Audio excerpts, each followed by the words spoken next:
Bonjour à toutes, bonjour à tous. Il est temps pour nous de parler de la physiologie articulaire du poignet. Le poignet, donc, regroupe la radio ulnaire distale, l'articulation radiocarpienne et l'articulation médiocarpienne. Toutes ces articulations sont impliquées dans la biomécanique de cette région. Nous allons décrire le mouvement des articulations les unes après les autres et on commence par la radio ulnaire distale. On commence donc par une vue supérieure de la radio ulnaire proximale avec laquelle elle est en lien biomécanique.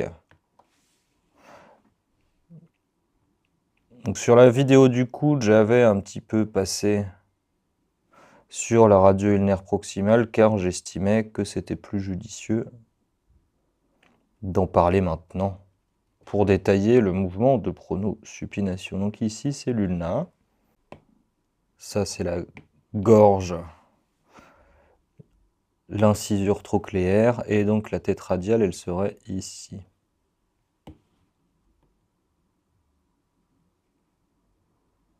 Donc ici la fovea. L'axe de pronosupination, c'est ce dont on va parler. Il passe par les deux têtes. Donc il va passer par la tête radiale d'une part et par la tête ulnaire d'autre part. Il sera un petit peu oblique. Si on prend le coude, on voit que la tête radiale est située latéralement et la jonction radio-ulnaire distale est située plutôt médialement. L'axe sera donc légèrement oblique. Ça veut dire, si on tente de schématiser la radio ulnaire distale en superposition, ça voudrait dire que la tête ulnaire, elle sera environ ici.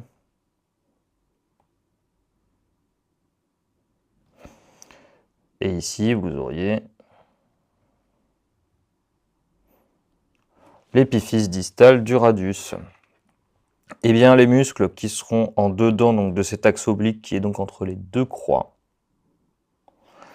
les muscles qui seront en dedans de cet axe seront pronateurs. Donc on a le muscle rond pronateur qui part de l'épicondyle huméral médial jusqu'au radius, partie latérale de la diaphyse, donc qui sera pronateur, comme son nom l'indique. Et vous aurez également le muscle carré pronateur qui sera ici.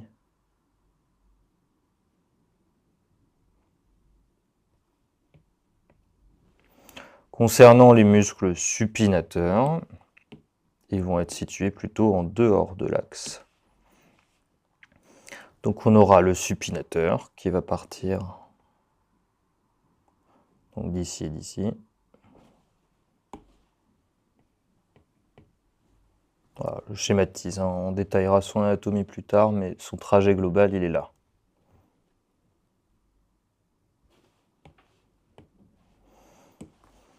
Et vous allez avoir le biceps brachial qui va un petit peu arriver comme ça. Donc il part d'assez haut, hein. Il part d'une part, on ne le voit pas bien ici. Donc il va partir de l'épaule, du coracoïde et de la glène, et son trajet va arriver ici. Il va terminer en regard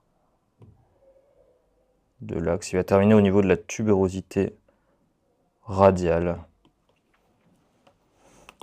Alors là, son trajet est pas super bien fait, parce qu'il va vraiment arriver face latérale, partie latérale de l'humérus, et la tubérosité radiale, elle serait plutôt ici,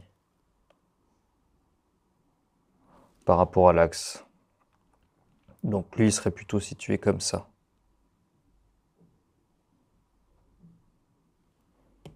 Donc là, on l'a volontairement coupé, pour montrer son action supinatrice. En fait, sa contraction va amener la tubérosité radiale vers l'avant et le dehors, d'où son action supinatrice. Il nous reste un muscle à mettre en évidence, le muscle brachioradial. Donc le muscle brachioradial, si vous voulez, il sera à ce niveau-là.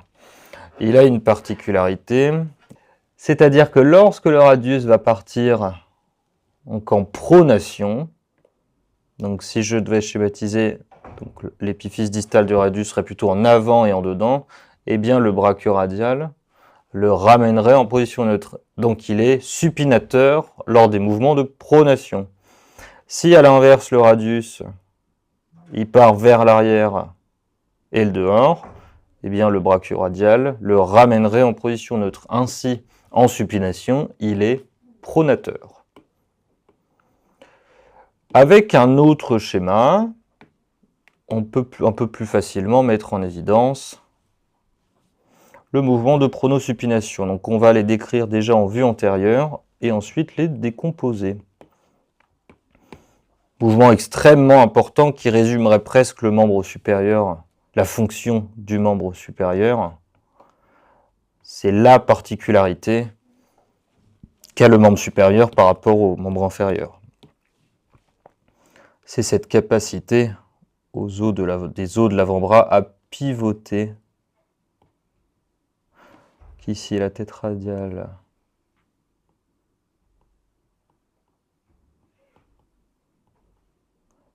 ici l'ulna, tubérosité radiale, avec la diaphyse la diaphyse ulnaire qui est légèrement angulée. Et vous avez donc l'os qui apparaît dans sa totalité. Idem pour le radius dont la diaphyse s'élargit assez franchement en distal. Et on peut également faire la crête supinatrice. Donc ici, l'axe va être légèrement oblique. Il passe par la tête radiale et par la tête ulnaire. Et donc l'axe est ainsi légèrement oblique.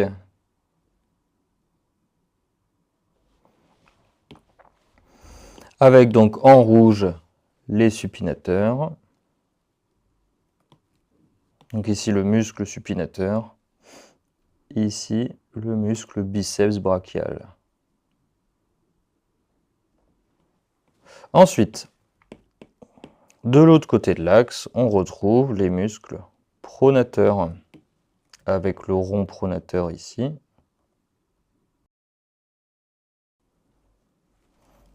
Qui va aller jusqu'à l'épicondyle médial. On peut faire une petite flèche. Et le muscle carré pronateur.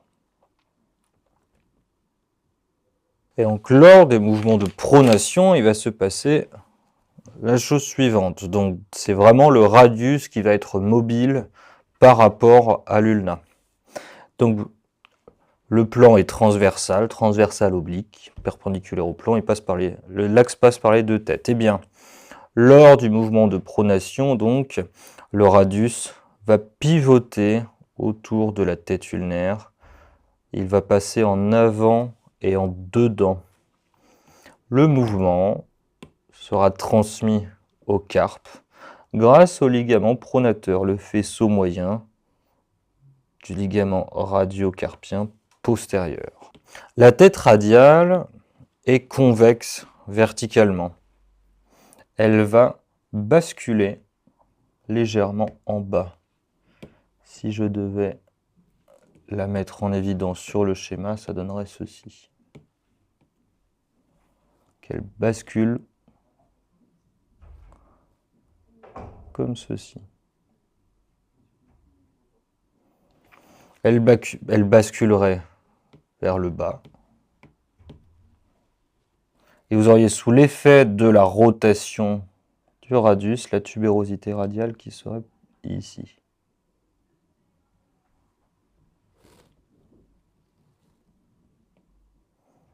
Ici serait la styloïde radiale et vous auriez le radius comme ceci. Donc lors des mouvements de pronation, c'est ce qui se passe. Le radius va pivoter, il va y avoir le pivot va se passer surtout au niveau de la radio-ulnaire distale et vous allez avoir la tête radiale qui va effectuer une légère descente qui va augmenter l'amplitude articulaire de la radio-ulnaire distale en pronation qui est d'environ 80 degrés en pronation.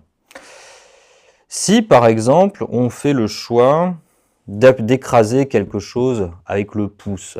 Eh bien, le mouvement de la radio ulnaire distale va être centré sur cette articulation. Donc, vous allez avoir, par exemple, l'ulna, au niveau de la radio ulnaire distale, qui va faire de l'extension et de la rotation externe. La rotation externe, pourquoi? Pour justement permettre à l'incisure ulnaire, à l'incisure radiale, pardon, d'avoir encore un petit peu de jeu et pouvoir écraser du coup un objet avec le pouce. Lors de ces mouvements de pronation, donc l'ulna va faire des petits mouvements de rotation externe, ça va se répercuter au niveau de la tête ulnaire qui va effectuer un petit balayage rotatoire au niveau du disque articulaire. Si ces mouvements sont répétés, ils peuvent avoir une influence sur celui-ci et faire une sorte de syndrome de l'essuie-glace, si vous voulez, qui correspond justement à ces balayages rotatoires. Autrement, ce mouvement de pronation est associé à d'autres mouvements fonctionnels au niveau du poignet. Si vous vissez quelque chose notamment, vous avez le poignet en adduction et vous allez avoir du coup le mouvement d'opposition du pouce qui lui sera associé. Vous avez d'ailleurs les fibres du long fléchisseur du pouce qui reçoivent des fibres du rond pronateur. Donc on a cette espèce de synergie musculaire et de configuration atomique qui fait en sorte que ces muscles-là sont faits pour travailler ensemble. Ça, c'était notamment pour la pronation. Alors, pour résumer, donc on a un muscle monoarticulaire qui va fixer la partie supérieure, qui va agir sur les courbures des os de l'avant-bras, et un petit muscle polyarticulaire qui va assurer la translation circonférentielle. Passons maintenant à la supination. Donc la supination, c'est le mouvement inverse. Donc supination, ça vient du latin supinare qui veut dire coucher sur le dos. Alors que pronation, ça vient du latin, ça veut dire qui pend en avant. Si vous avez du mal à chaque fois à retenir la dénomination des mouvements, la pronation c'est paume de main vers le bas, la supination c'est paume de main vers le haut. Donc vous allez avoir du coup, si on enlève aussi cette flèche-là, la supination, ça va être le mouvement inverse. Donc, cette fois-ci, vous allez avoir le radius qui va aller vers l'arrière et vers le dehors, notamment la partie distale. Ce mouvement est transmis au carpe par le ligament dit supinateur qui correspond au faisceau moyen du radiocarpien. Et on voit bien que lorsqu'on éloigne l'épiphyse distale du radius vers l'arrière et le dehors, ce ligament se met en tension immédiatement. Donc vous allez avoir le biceps brachii et le supinateur qui vont se contracter. Il va y avoir donc ce mouvement, assez peu de mouvement en supination, simplement une petite rotation de la tête radiale et peut-être une légère ascension. Légère. Vous allez avoir notamment donc la mise en tension de ce ligament et des muscles pronateurs qui va limiter ce mouvement. Le mouvement de supination va quand même jusqu'à 85 degrés d'amplitude. Le mouvement de supination est plutôt associé au mouvement d'adduction de poignet, notamment l'action de donner quelque chose, alors que le mouvement de pronation va plutôt être lié au mouvement d'abduction d'épaule, notamment l'action de prendre un verre et de boire. Vous avez pronation de l'avant-bras, abduction d'épaule et opposition du pouce. Donc vous avez cette synergie musculaire qui avantage la pronation ou la supination selon ce que l'on veut réaliser. Ça, c'était pour la radio ulnaire distale. On va maintenant parler de l'articulation radiocarpienne. La première chose qu'il faut décrire, c'est son plan. Donc si on fait tac, vue antérieure ici, on sera en haut, ici en médial. On va avoir en fait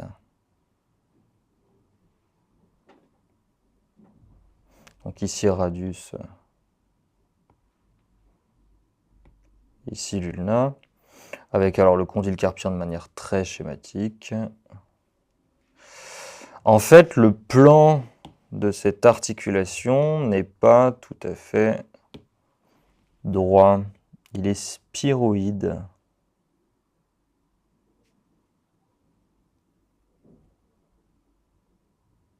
Cette articulation est de type ellipsoïde.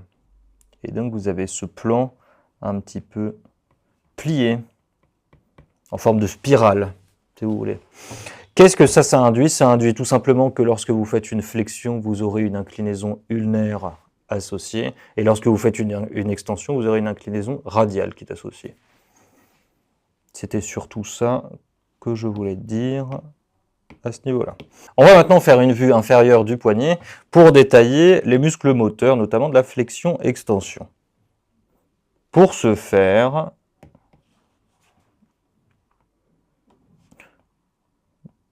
vue inférieure du poignet, ici on sera en avant, ici on sera en médial. Donc ici on fait l'épiphyse distale du radius avec épiphyse distale de l'ulna. Les surfaces articulaires avec le disque articulaire. On va quand même fermer voilà, la structure osseuse. Le mouvement de flexion-extension a lieu dans un plan sagittal selon un axe horizontal ou frontal. Les tendons qui vont passer en avant seront fléchisseurs et les tendons qui vont passer en arrière seront extenseurs. Les tendons des fléchisseurs, on a notamment fléchisseur profond des doigts, fléchisseur superficiel des doigts. Donc étant donné qu'ils sont certes à destination des doigts, mais ils passent à proximité de l'articulation, donc ils ont une action sur cette dernière.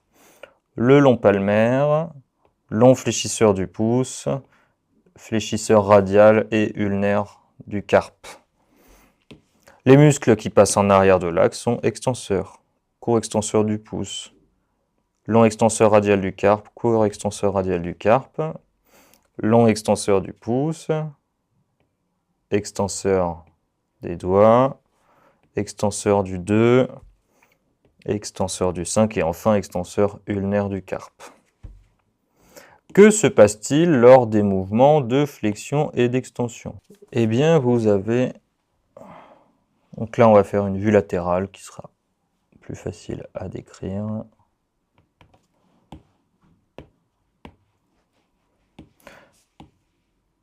Alors, ici, épiphyse distale du radius avec le bord postérieur qui descend plus bas.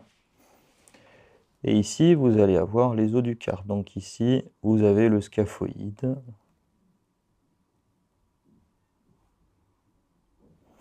Voilà, et postérieurement à lui, on va avoir l'unatome, trichétrum. Le pisiforme, on ne le voit pas sur cette vue. Normalement, on ne voit pas les os qui sont en médial du scaphoïde, mais pour qu'on puisse plus facilement comprendre, je les mets en évidence. Donc ici, trapèze. Ici, trapézoïde. Ici, capitatum. Et ici, amatum.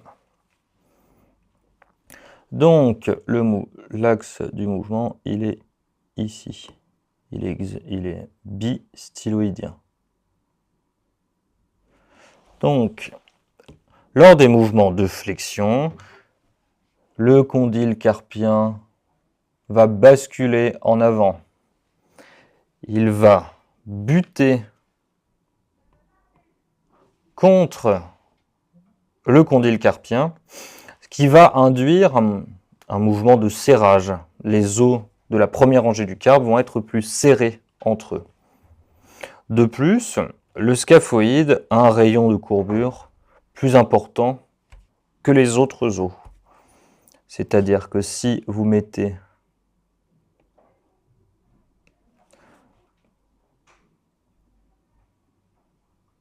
voilà, si vous mettez deux petites surfaces comme ceci, elles ne vont pas rouler à la même vitesse.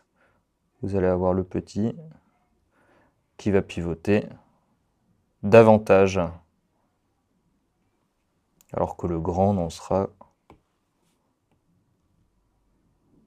que là. Et bien, c'est ce qui se passe avec le scaphoïde. C'est-à-dire que le scaphoïde va pivoter plus rapidement que les autres os de la première rangée du carpe, et donc il va aussi induire un mouvement qui va se transmettre aux autres os de la première rangée du carpe. Ainsi, la première rangée du carpe lors des mouvements de flexion sera en pronation, à cause du scaphoïde qui va pivoter en premier. Et la deuxième rangée du carpe sera en supination. Vous avez 75 degrés d'amplitude de flexion de poignet.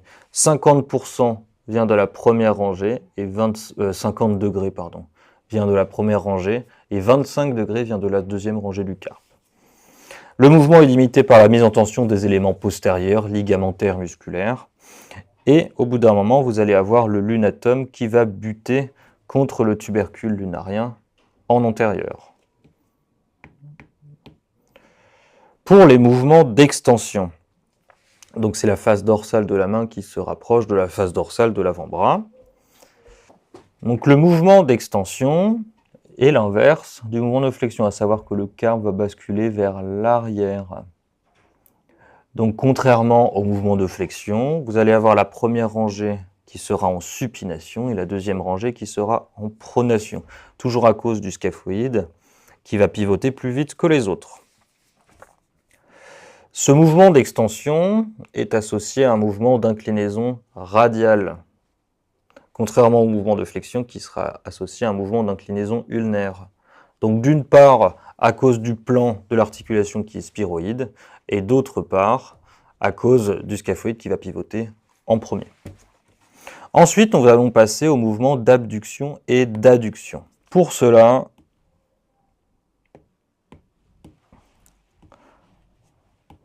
nous allons faire une vue supérieure du poignet, notamment de la deuxième rangée du carpe. Donc ici, ce sera l'amulus. Ici, le capitatum. Ici, le trapézoïde. Et ici, le trapèze.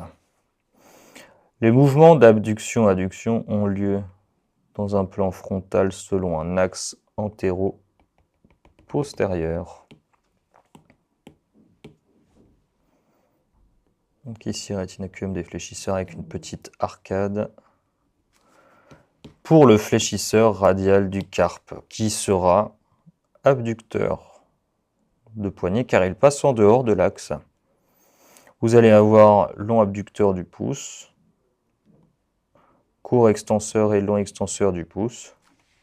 Si on fait ce mouvement d'extension du pouce, vous allez avoir un mouvement d'inclinaison radiale, un léger mouvement d'inclinaison radiale qui sera associé. Vous avez également long et court extenseur radiaux du carpe qui termine sur M2 et M3. Les tendons qui passent en dedans seront adducteurs. Donc ici, je mets le fléchisseur ulnaire du carpe, non pas qu'il soit dans le canal carpien, il termine sur le pisiforme. C'est simplement pour montrer sa localisation par rapport à l'axe de mouvement. Fléchisseur ulnaire du carpe et extenseur ulnaire du carpe qui va terminer sur M5. Donc majoritairement plus de muscles abducteurs qu'adducteurs, ça ne veut pas dire que l'amplitude est majoritaire en abduction. On va décrire maintenant ces mouvements. Pour cela, je fais un carpe de face.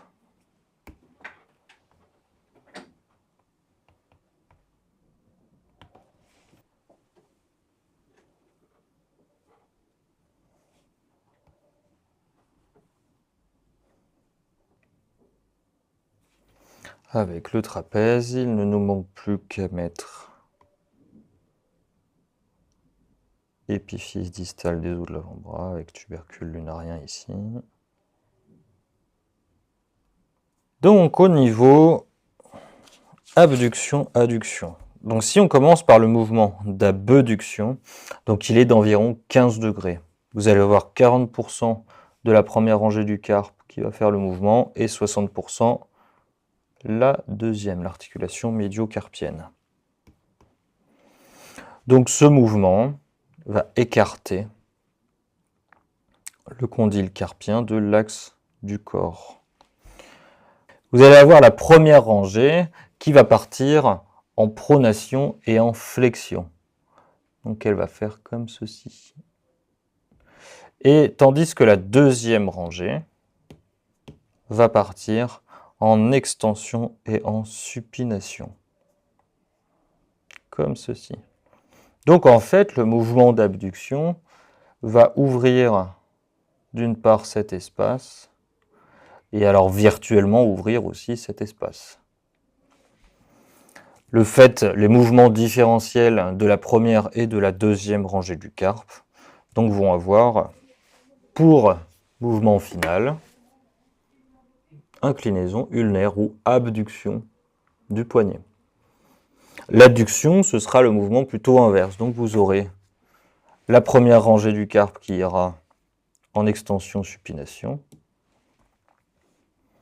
Donc elle sera plutôt comme ça.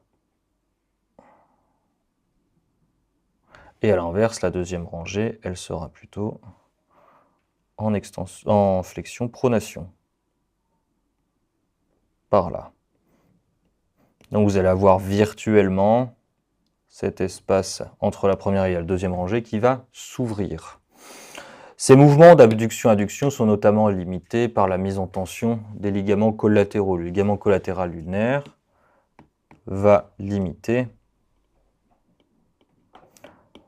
le mouvement d'abduction, tandis que le ligament collatéral radial va limiter le mouvement d'adduction.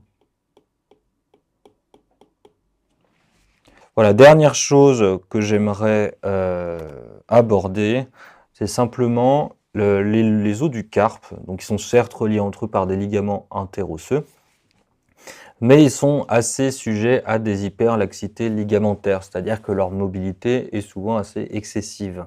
Ces mobilités excessives peuvent avoir des retentissements au niveau des tendons qui s'insèrent à proximité. Ça peut faire notamment des petits ressauts tendineux.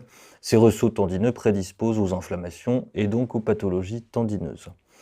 Donc le poignet, une articulation très mobile. Je n'ai pas dit simplement il y avait 15 degrés d'abduction et 30 à 40 d'adduction. Articulation très mobile, plutôt stable, mais très sujet d'une part aux fractures et aux entorses car sous-cutanées, d'autre part aux pathologies rhumatismales qui peuvent entraîner des lésions, des instabilités et des déformations. Donc articulation complexe articulaire très important pour la vie de tous les jours, qui permet de faire la jonction entre l'avant-bras et le bras, et qui termine d'orienter la main et les doigts dans l'espace. Je vous remercie pour votre attention et je vous dis à bientôt.